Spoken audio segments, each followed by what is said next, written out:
ओम शांति। दिनांक 1 जनवरी 2025।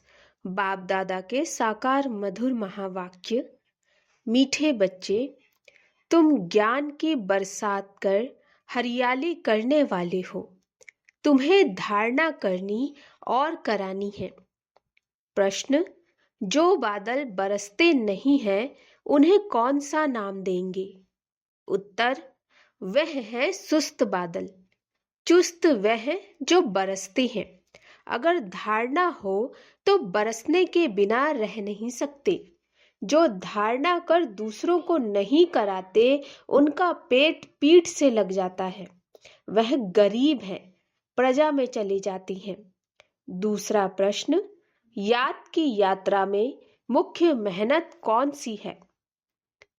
उत्तर, अपने को आत्मा समझ बाप को बिंदु रूप में याद करना।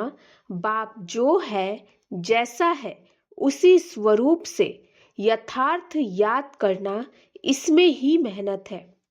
गीत जो पिया के साथ है। ओम शांति। जैसे सागर के ऊपर में बादल हैं तो बादलों का बाप हुआ सागर। जो बादल सागर के साथ हैं उनके लिए ही बरसात है। वह बादल भी पानी भरकर फिर बरसते हैं। तुम भी सागर के पास आते हो भरने के लिए। सागर के बच्चे बादल तो हो ही जो मीठा पानी खींच लेते हो। अब बादल भी अनेक प्रकार के होते हैं। कोई खूब जोर से बरसते हैं, बाढ़ कर देते हैं। कोई कम बरसते। तुम्हारे में भी ऐसे नंबरवार हैं जो खूब जोर से बरसते हैं। उनका नाम भी गाया जाता है। जैसे वर्षा बहुत होती है तो मनुष्य खुश होते हैं। यह भी ऐसे हैं जो अच्छा बरसते हैं, उनकी महिमा होती है। जो नहीं बरसते उनके दिल जैसे सुस्त हो जाती है। पेट भरेगा नहीं। पूरी रीति धारणा ना होने से पेट जाकर पीठ से लग जाता है। फैमन होता है, अकाल, तो मनुष्यों का पेट पीठ से लग जाता। यहाँ भी धारणा कर और धारणा नहीं कराते हैं तो पेट जाकर पीठ से लगेगा। खूब बरसने वाले जाकर राजा रानी बनेंगे और वह गरीबों का पेट पीठ से रहता है। तो बच्चों को धारणा बड़ी अच्छी करनी चाहिए। इसमें भी आत्मा और परमात्मा का ज्ञान कितना सहज है। तुम अब समझते हो हमारे में आत्मा और परमात्मा दोनों का ज्ञान नहीं था तो पेट पीठ से लग गया ना। मुख्य है ही आत्मा और परमात्मा का ज्ञान। आत्मा और परमात्मा की बात। मनुष्य आत्मा को ही नहीं जानते तो परमात्मा को फिर कैसे जान सकेंगे? कितने बड़े विद्वान पंडित आदि हैं, कोई भी आत्मा को नहीं जानते। अब तुमको मालूम हुआ है कि आत्मा अविनाशी है, उसमें 84 जन्मों का अविनाशी पाठ नूंधा हुआ है जो चलता रहता है। आत्मा अविनाशी तो पाठ भी अविनाशी। आत्मा कैसा ऑलराउंड पार्ट बजाती है यह किसको पता नहीं। वह तो आत्मा सो परमात्मा कह देते। तुम बच्चों को आदि से लेकर अंत तक पूरा ज्ञान है। वह तो ड्रामा की आयु ही लाखों वर्ष कह देते। अभी तुमको सारा ज्ञान मिला। तुम जानते हो इस बाप के रचे हुए ज्ञान यज्ञ में यह सारी दुनिया स्वाहा होनी है। इसीलिए बाप कहते हैं देह सहित जो कुछ भी है यह सब भूल जाओ, अपने को आत्मा समझो। बाप को और शांति धाम स्वीट होम को याद करो। यह तो है ही दुख धाम। तुम्हारे में भी नंबरवार पुरुषार्थ अनुसार समझा सकती हैं। अभी तुम ज्ञान से तो भरपूर हो, बाकी सारी मेहनत है याद की। जन्म जन्मांतर का देह अभिमान मिटाकर देही अभिमानी बने, इसमें बड़ी मेहनत है। कहना तो बड़ा सहज है, परंतु अपने को आत्मा समझे और बाप को भी बिंदु रूप में याद करे, इसमें मेहनत है।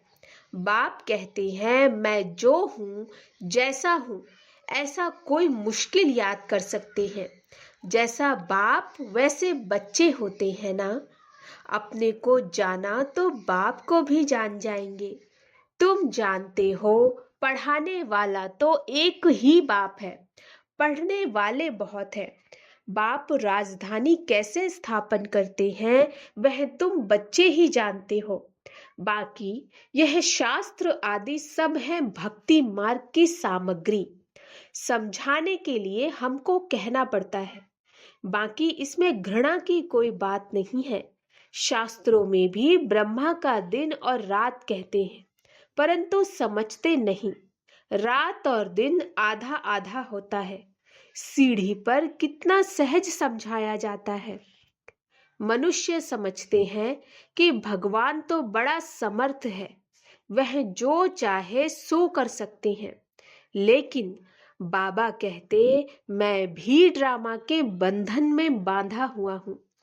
भारत पर तो कितनी आफतें आती रहती हैं, फिर मैं घड़ी घड़ी आता हूँ क्या? मैं घड़ी घड़ी आता हूँ क्या? मेरे पाठ की लिमिट है। जब पूरा दुख हो जाता तब मैं अपने समय पर आता हूँ। एक सेकंड का भी फर्क नहीं पड़ता। ड्रामा में हर एक का एक्यूरेट पार्ट नोंधा हुआ है। यह है हाईएस्ट बाप का री इनकॉर्नेशन। फिर नंबरवार सब आते हैं, कम ताकत वाले। तुम बच्चों को अभी बाप से नॉलेज मिली है तो तुम विश्व के मालिक बनते हो। तुम्हारे में फुल फोर्स की ताकत आती है। पुरुषार्थ कर तुम तमो प्रधान से सतो प्रधान बनते हो। औरों का तो पार्ट ही नहीं है। मुख्य है ड्रामा, जिसकी नॉलेज तुमको अभी मिली है। बाकी तो सब है मटेरियल, क्योंकि वह सब इन आंखों से देखा जाता है। वंडर ऑफ द वर्ल्ड तो बाबा है, जो फिर रचते भी स्वर्ग है, जिसको हेवन पैराडाइस कहते हैं। उनकी कितनी महिमा है। बाप और बाप के रचना की बड़ी महिमा है।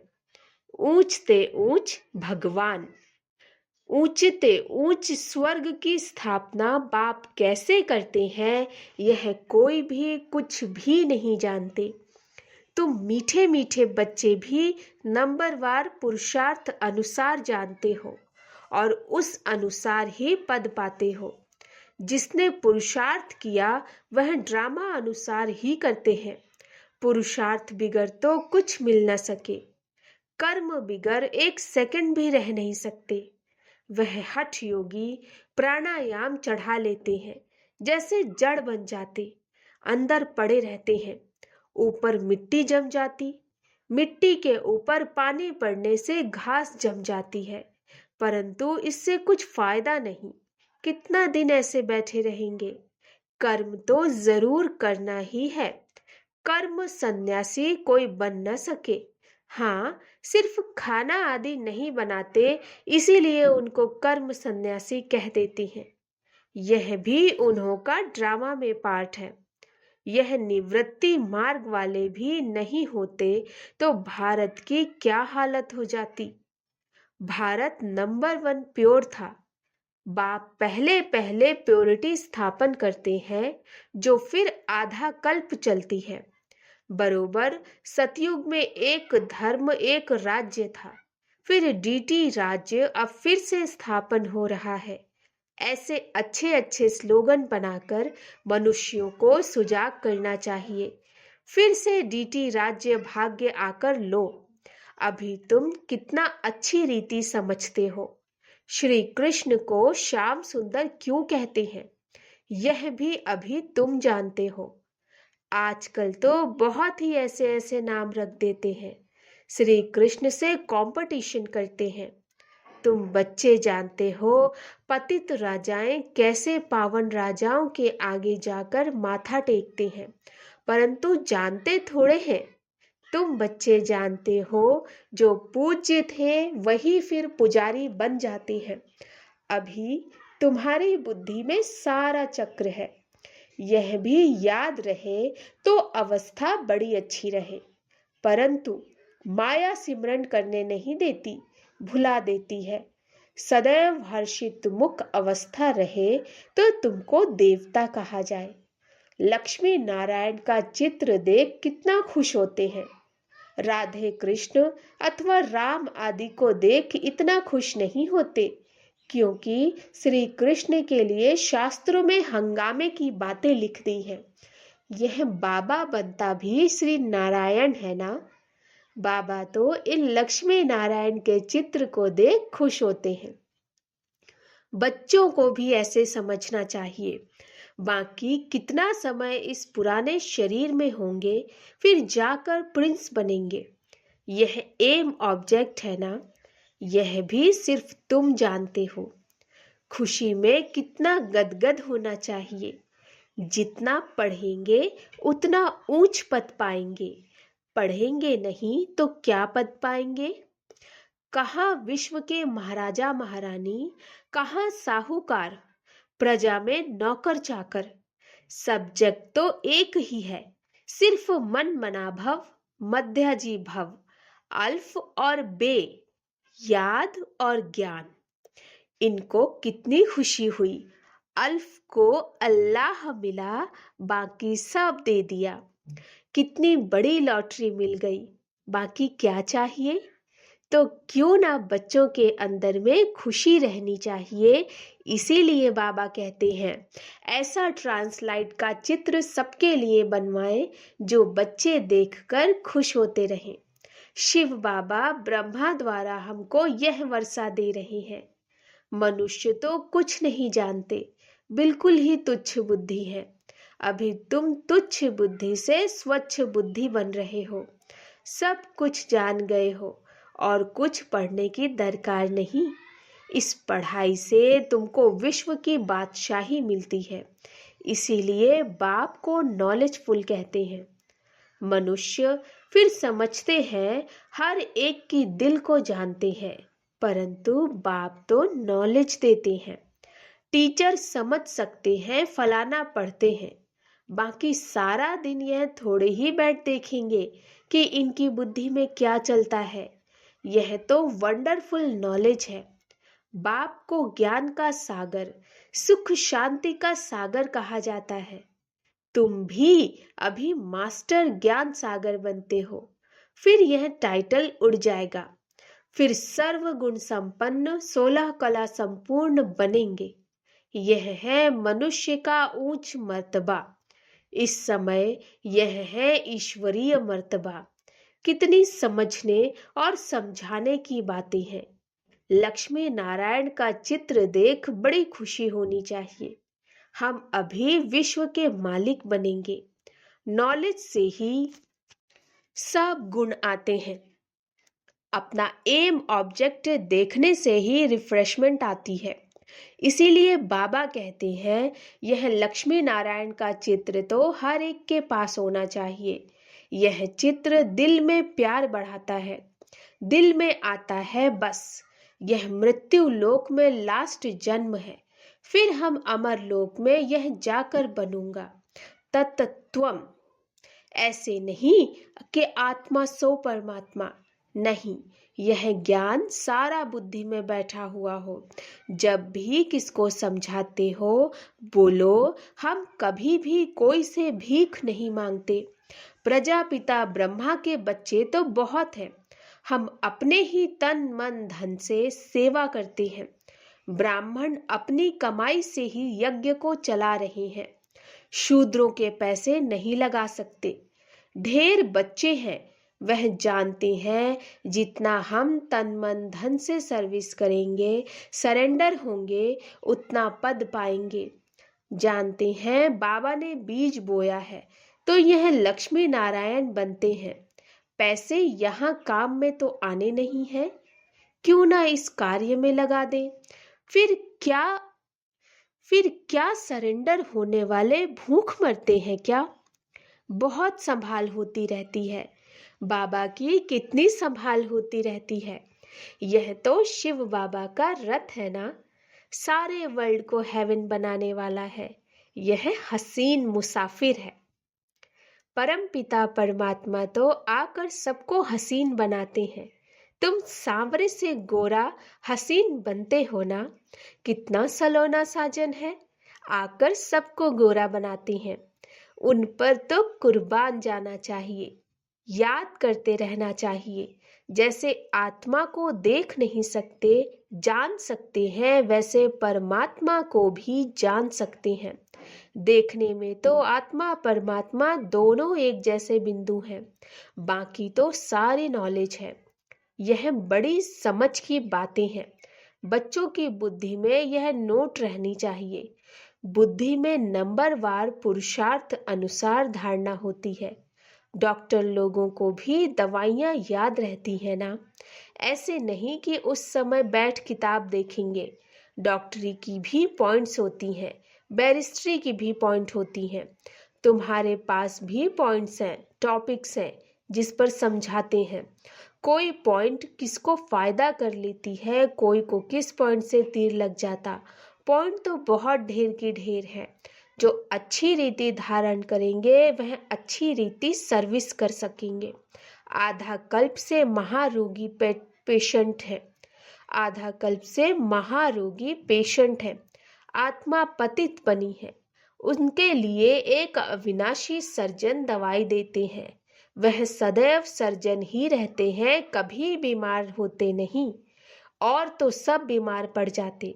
अविनाशी सर्जन एक ही बार आकर मन मनाभव का इंजेक्शन लगाते हैं। कितना सहज है। चित्र को पॉकेट में रख दो सदैव।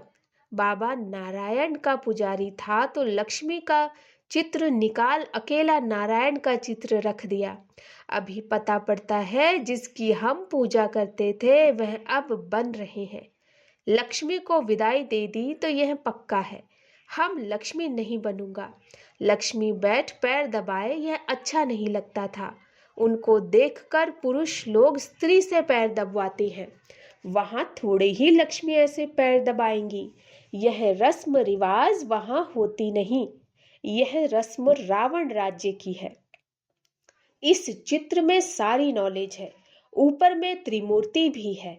इन नॉलेज को सारा दिन सिमरन कर बड़ा वंडर लगता है। भारत अब स्वर्ग बन रहा है। कितनी अच्छी समझानी है। पता नहीं मनुष्यों की बुद्धि में क्यों नहीं बैठता है। आग बड़े जोर से लगेगी। भंभोर को आग लगनी है। रावण राज्य तो जरूर खलास होना चाहिए। यज्ञ में भी पवित्र ब्राह्मण चाहिए।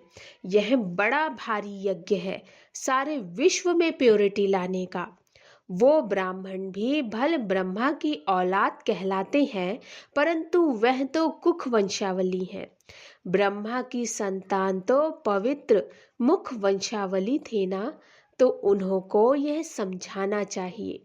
अच्छा, मीठे मीठे सिकिलधे बच्चों प्रति माता पिता बाप दादा का याद प्यार और गुड मॉर्निंग। रूहानी बाप की रूहानी बच्चों को नमस्ते। हम रूहानी बच्चों की रूहानी माता पिता बाप दादा को नमस्ते नमस्ते नमस्ते। गुड मॉर्निंग बाबा। धारणा के लिए मुख्य सार, स्वच्छ बुद्धि बन वंडरफुल ज्ञान को धारण कर बाप समान मास्टर ज्ञान सागर बनना है। नॉलेज से सर्व गुण स्वयं में धारण करने हैं। दूसरा, जैसे बाबा ने तन मन धन सर्विस में लगाया, सरेंडर हुए, ऐसे बाप समान अपना सब कुछ ईश्वरीय सेवा में सफल करना है। सदा रिफ्रेश रहने के लिए एम ऑब्जेक्ट का चित्र साथ में रखना है। वरदान, एक रस स्थिति द्वारा सदा एक बाप को फॉलो करने वाले प्रसन्न चित्त भव। एक रस स्थिति द्वारा सदा एक बाप को फॉलो करने वाले प्रसन्न चित्त भव। आप बच्चों के लिए ब्रह्मा बाप की जीवन एक्यूरेट कंप्यूटर है। जैसे आजकल कंप्यूटर द्वारा हर एक प्रश्न का उत्तर पूछते हैं, ऐसे मन में जब भी कोई प्रश्न उठता है तो क्या, क्यों, कैसे के बजाय ब्रह्मा बाप के जीवन रूपी कंप्यूटर से देखो। क्या और कैसे का क्वेश्चन ऐसे में बदल जाएगा। प्रश्न चित्त के बजाय प्रसन्न चित्त बन जाएंगे। प्रसन्न चित्त अर्थात एक रस स्थिति में एक बाप को फॉलो करने वाले। स्लोगन: आत्मिक शक्ति के आधार पर सदा स्वस्थ रहने का अनुभव करो। आत्मिक शक्ति के आधार पर सदा स्वस्थ रहने का अनुभव करो। विशेष नोट: सभी ब्रह्मावत्स 1 जनवरी से 31 जनवरी 2025 तक विशेष अंतर्मुक्ता की गुफा में बैठ योग तपस्या करते हुए पूरे विश्व को अपनी शक्तिशाली मनसा द्वारा विशेष सकाश देने का सेवा करना जी। इसी लक्ष्य से इस मास के पत्र पुष्प में जो अव्यक्त इशारे भेजे गए हैं वह पूरे जनवरी मास में मुरली के नीचे भी लिख रहे हैं। आप सभी इन पॉइंट्स पर विशेष मनन चिंतन करते हुए मनसा सेवा के अनुभवी बने। आज का पॉइंट: अपनी शक्तिशाली मनसा द्वारा सकाश देने की सेवा करो। आप शांति दूत बच्चे कहाँ भी रहते, चलते फिरते सदा अपने को शांति दूत समझकर चलो। जो स्वयं शांत स्वरूप शक्तिशाली स्वरूप में स्थित होंगे वह दूसरों को भी शांति और शक्ति की सकाश देते रहेंगे। अच्छा, सभी ब्रह्मावत्सों को नए वर्ष की खूब खूब बधाई हो। ओम शांति।